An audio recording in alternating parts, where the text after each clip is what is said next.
I want to start with this one. This is a post on Reset Era by Thomas Mahler. He was the director of Ori, and he did Ori and the Will of the Wisps and stuff. Okay. So it's just it's a quote. It's kind of long. I think it's worth the read though. So I'll read it and we can discuss what he has to say, because you'll kind of get the idea. It's kind of about false advertising in video games. So like Cyberpunk and stuff. So I think this is kind of interesting and worth the read. So go for it. I'll read along with you. Okay.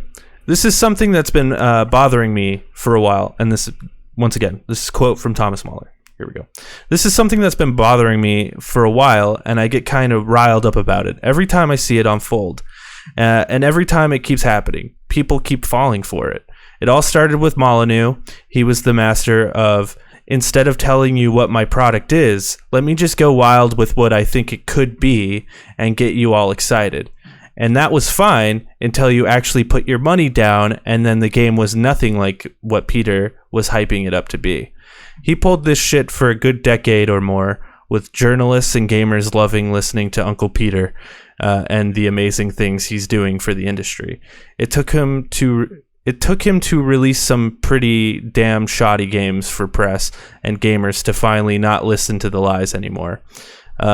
Then came Sean Murray, who apparently had learned straight from Peter Molyneux's handbook. The guy apparently just loved the spotlight. Even days before No Man's Sky released, he hyped up the multiplayer that didn't even exist, and was all too happy to let people think that No Man's Sky was Minecraft in space, where you could literally do everything. You being able to do everything is generally a common theme behind the gaming snake oil salesman, because hey, that sort of attracts everybody. Obviously, there was massive backlash when No Man's Sky finally released, and the product being nothing like what Murray hyped it up to be. But what happened then? They released a bunch of updates, so let's forget about the initial lies and deception, and hey, let's actually shower him with awards again, because he finally kinda sorta delivered on what he said the game would be years earlier. Thanks, Jeff Keighley. Rewarding that kind of behavior will surely help the industry grow stronger. And then came Cyberpunk, made by the guys that made The Witcher 3, so this shit had to be good. Here's our Cyberpunk universe, and trust us, you can do fucking everything. Here, the entire CD Projekt Red PR department took all the cues from what worked for Molyneux and Murray and just went completely apeshit with it. Gamers were to believe that this is a sci-fi GTA in first person. What's not to love? Every video released by CD Projekt Red was carefully crafted to create a picture in players' minds that was just insanely compelling. They stopped just short of outright saying that this thing would cure cancer. This strategy resulted in a sensational 8 million pre-orders. What happened then was this, and he links like a video to a bunch of like glitches and shit. The product was a fraction of what the developer hyped it up to be, and on top of that, it barely even ran on consoles that it was supposed to, quote, run surprisingly well on. I'd argue that all three of those are clear examples of you folks all being made fools of, and even the journalists in the industry happily played along, each and every single time. And let me also say, from the perspective of a developer, all of this just sucks. Back in 2014, I remember some journalist from some big publication telling us that Ori almost got some cover article of some magazine I read frequently, but ultimately they had to pick No Man's Sky because it was the, quote, bigger game. I kind of agreed back then, thinking to myself, okay, I get it. They have to promote the bigger game. They obviously have to go for the clicks. Sucks, but that's how the game is played. But then I really felt bamboozled once No Man's Sky came out, and it became clear that all this hype was really just built on lies, and the honest guy who just showed his actual product really got kicked in the balls because the lying guy was able to make him some tall tales that held absolutely no substance. I know this whole thread might come off as me sounding bitter, and I'm sure there'll be some people that see this as me shitting on other devs. No, I'm not. I'm shitting on liars and people that are okay with openly deceiving others. I'd argue that we should all agree that this shit is not okay. If I go buy a car and the car salesman sells me a car that supposedly has 300 horsepower, but on the drive home after the purchase, I noticed that he switched out the motor when I wasn't looking, I'd be rightfully pissed off because I was deceived. And yet, gamers and journalists don't really seem to mind all that much. Yeah, the backlash is coming, but usually you see a ton of people then arguing that they like the game that came out of it anyway. That is not the point. It doesn't matter if the snake oil actually tastes fine. Don't sell me on features that don't exist. Don't paint a picture that you'll not be able to deliver. Just don't fucking lie to me. You're fucking over gamers. You're fucking over journalists that should know better. So shame on you. And you're fucking over the developers. There, I said my piece, felt like a chip I needed to get off my shoulder, and I think this is a wrong that should set right so that this won't happen again. So I just thought that was interesting. I thought that was well said, Thomas Mahler. Yeah. I think that's true.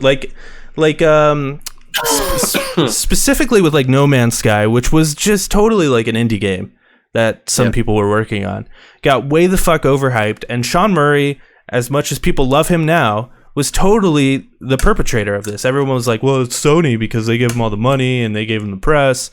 But like, no, Sean Murray went on fucking Stephen Colbert and was like, oh yeah, you could see other players, you can do all this, and it's bullshit. Well, Thomas Mahler made a beautiful game in Ori, and it got no love for it at all. It's kind of getting some love now, but like, you know what I mean? Like, it makes no sense. The whole gaming industry, and I think the biggest issue with it, for me personally, isn't so much of Sean Murray lying and shit, because, you know, that kind of comes with the territory of trying to like sell a product. Kind of happens. But like, it's more on like the journalists who are supposed to be there to, like, your whole job as a media journalist is to expose when the media is garbage, or when it's bad, or when they're lying. And like, there's only a few journalists out there actually doing that. Like, you know, a great example of that is Jason Schreier, who's been like calling out people for years, and people fucking hate him for it, including people in the gaming industry. So like, it's just wild to me. It's wild. Yeah, it is wild, and it does fall squarely on the journalists, and it's just like, I understand, because games journalists, you have to be a fan in order to become a games journalist. Otherwise, you won't be able to write about it. So I can understand where like you get so hyped for something, you just play right into like the PR stunts and, you know, the overhyping of games, and like, oh, this game's gonna be awesome, this game's gonna be great, and then you get it, and then you're like, oh, well, it's okay, but it's not what they were selling, but it's fine, it works. And then you write about it, it's like, you know, it's okay, but they never bring up like, well, this isn't in it, and this isn't in it, and they didn't put this in it, and this wasn't here either. There's no, and even the initial like reviews of Cyberpunk, when those came out, they were all like positive reviews. Everyone's like, yeah, it's great. No one was like, yeah, it's great, but it's missing like tons of features that were promised. I still like it. Like, that's fine if you play the game and you're like, I'm being an objective like journalist reviewer right here.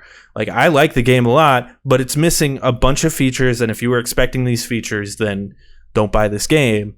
That's not what happened. The game was well received, and it was purely just off of the hype of it. Yep. The only thing that I saw on like on the journalistic reviews was people that were just saying like, hey, it's a little buggy. Yeah, exactly. But it's fine. It's good. It's a good game. And then, you know, you get into it, and of course they didn't release the console editions of the games to the journalists right away, and that should have been like red flag number one. Like, well, why are they not showing these off? Why aren't the journalists getting all of the copies of this game? And it's like, oh, okay, so it just doesn't fucking work on some of these things. And they knew about it, you know? And even beyond that, like, even on PC, like, the game is still like not what it was supposed to be, you know? Yeah. Just looking past just the bugs and stuff and not being able to run, just the features that aren't in it. I hear there's 3 skill trees or 4 skill trees or something, and then there's one at the bottom that just never unlocks. Like there's a spot for it, and it's like, oh, that must be a skill tree that I get later, and it just never unlocks. Like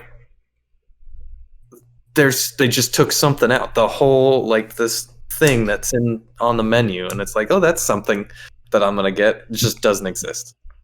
They just took it out, and then they didn't smooth it over. I guess they didn't. And like the reason this happens too is because they promised so much that they weren't actually able to make a coherent game in time because they promised so much and couldn't deliver on like any of it. Well, the biggest thing is like they had all the time in the world. Yeah, they have all the time in the world. What are they gonna do? It's true. They could have delayed it again. They never had to put a release date on it in the first place. When they first announced the game, it's like Cyberpunk 2077 coming out when it's ready. 2077. And when it's ready was the tagline, and everybody's like, "What does that mean?" And it built hype back in what was it, 2018? No, it was like 13. Well, that was the initial, Yeah, the initial where it was just a picture.